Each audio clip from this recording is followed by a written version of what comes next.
तर माझ्या एक मैत्रिणीची मुलगी होती. ती म्हणजे माझी पहिली मी बघितलेली केस की नाहीतर डॉक्टर असून सुद्धा हिप्नोथेरपीवर विश्वास थोडासा कठीण आहे ठेवणं. पण मी बघितली होती ही केस, की ती अशी तिची ती 2 बोटं, ती मोठी झाली तरी ती तोंडात हे करून झोपायची.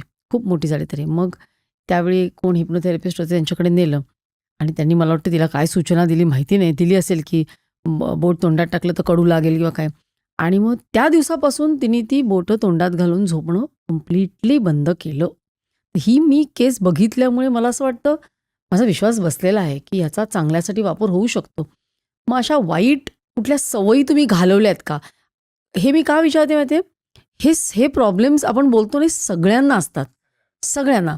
पण जेव्हा आपण सांगतो अशी सवय होती, अशी सवय होती, ही भीती होती, तेव्हा त्यांना कळतं, अरे हे मला पण आहे. आणि मग कुठेतरी त्यांना कळेल किंवा राजेश सर येऊन हे करतील म्हणून. तर अशा काही सवयी तुम्ही घालवल्या आहेत का? वाईट सवयी, चुकीच्या सवयी? हिप्नॉटिझम पहिल्यांदा मनावर काम करतं.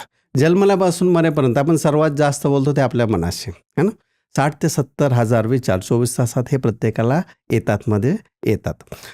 आता एखाद्या व्यक्तीला जर आपण जसं की सवय घालवायचं म्हटलं तर आधी विचार चेंज करावे लागतील किंवा विचारांची दिशा चुकलेली असते. आम्ही तर सांगतो तुम्हाला मानसिक आजार नसतोच.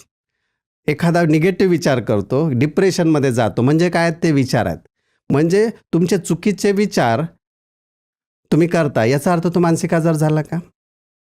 नाही. त्याला चुकीच्या विचारांच्या सवयीतून पहिल्यांदा बाहेर काढणं गरजेचं आहे. चुकीच्या विचारांच्या सवयीतून बाहेर काढल्यानंतर त्याच्या व्यक्तिमत्वात बदल व्हायला सुरुवात होते.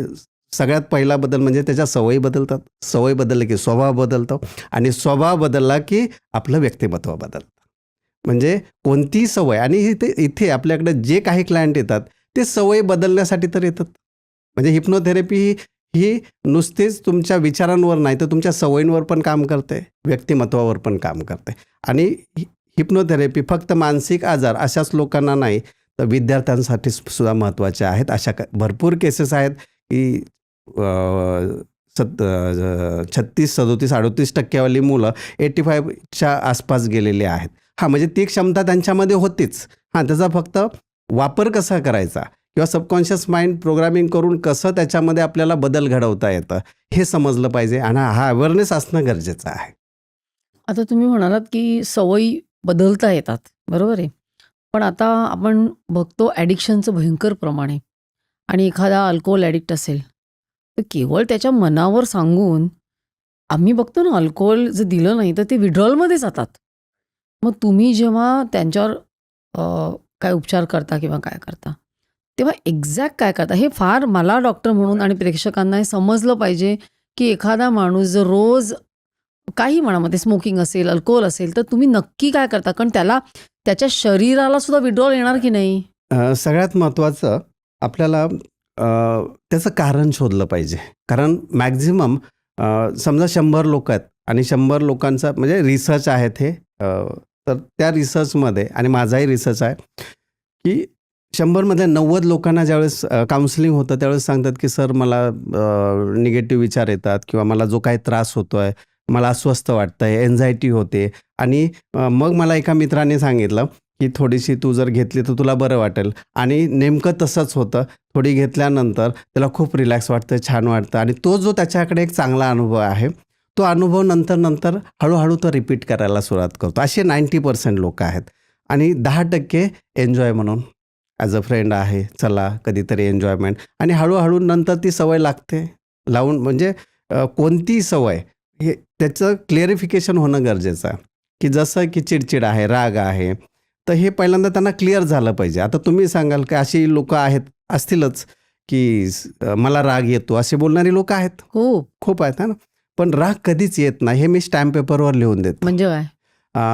राग कधीच येत नाही. राग हा आणला जातो. मग तो जर राग जर त्याचा येत असेल तर बॉस समोर पण आला पाहिजे. तुम्हाला जर राग आला असा जर येत असेल तर आता यायलाच पाहिजे. नाही, पण येत असेल आतमध्ये, तो एक्सप्रेस करत नसेल. मग म्हणजे तुमचा कंट्रोल आहे त्याच्यावर.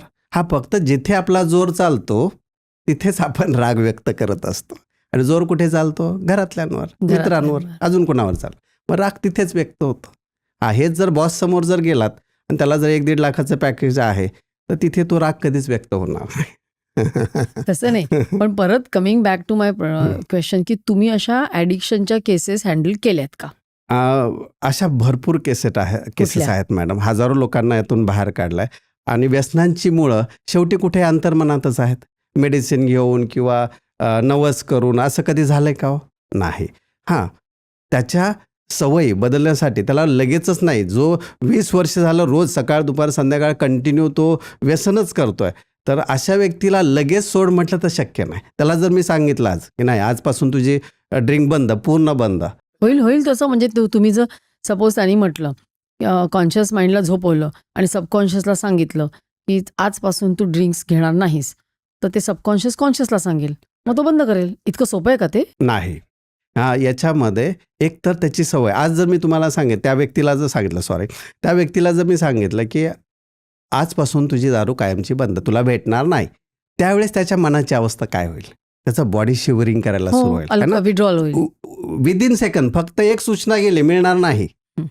त्या क्षणी त्याची बॉडी शिवरिंग करायला लागेल आणि जशी त्याची बॉडी शिवरिंग करायला लागेल त्याला त्रास होईल, है ना?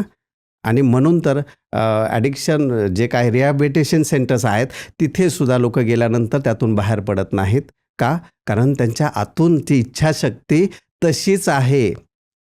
कारण रिहॅबिलिटेशन सेंटरला गेल्यानंतर आपण पाहिलं की एकही व्यक्ती तो त्यातून बाहेर पडत नाही. लाखात एखादी व्यक्ती त्यातून बाहेर पडते.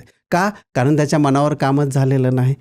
आपल्याला हिप्नोथेरपीद्वारे त्या गोष्टीची किळस निर्माण करता येते. जसं की आपण जर हिप्नोथेरपीमध्ये स्टेज शोमध्ये जर एखाद्याला कारलं खायला दिलं आणि त्याला जर ते केळासारखं जर गोड वाटतंय, तर आपण चव जर बदलू शकतो, तर 100% आपण त्याच्यामध्ये इच्छा ज्या चुकीच्या गोष्टी आहेत त्याबद्दल घृणा निर्माण तयार करू शकतो. दारूबद्दल त्याला तो घाणेरडा वास यायला सुरुवात होईल.